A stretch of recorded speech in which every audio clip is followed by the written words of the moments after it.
one and only Carlo Colombo, the man who puts the man in romance.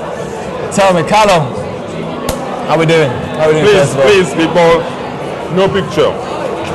No picture. Okay? This guy. Well, what can I tell you, Joey? After 2 years in foundation degree, I am glad it's over.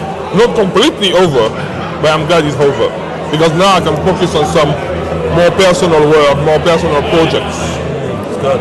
So tell me a bit about yourself anyway, about what you've been doing, and so what you've been studying, what you've been working on, and why you've chosen to work on what you have chosen. Well, I can tell you that I've done a great documentary with you, obviously. And then I'm 40 years old, I'm from Martinique, islands of the Caribbean, French island.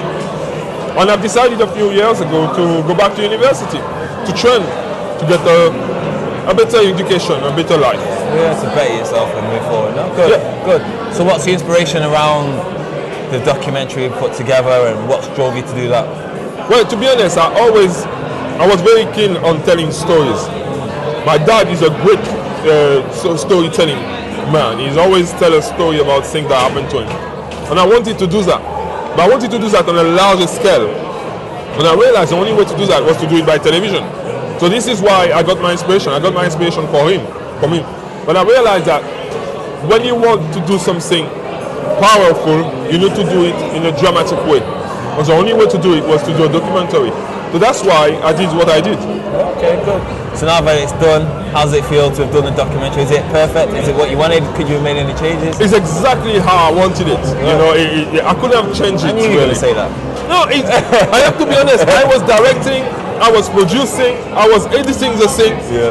And I'm glad that's the way it turned out. And you guys are going to see it eventually, either on television or on the live stream. And you will see how great it looks. And how great my friend Joey here, who was a presenter, looked as well. So what's next then? So now you've done the documentary, you know, you've worked hard, you've got it to where you want to be. What's next for you? Well, next for me is to find a job, obviously, in the industry.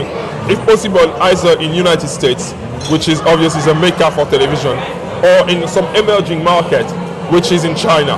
So that's why I'm leaving actually in 2 days to go back home, and after that I probably will go to USA to try to see if I find work. Good. Okay, Carlo. Well, been great talking to you. It was great to see you. A lot more to talk about. We'll do that then and then. But until then, take care. All the best. Take care, man. And thank you for everything you did for me. Well.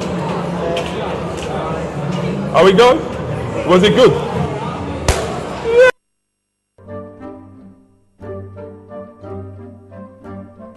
In 2008, I lived in Beijing, in China. And there, I met a young Brazilian girl named Mariana do Nascimento, who was working back in São Paulo in television production.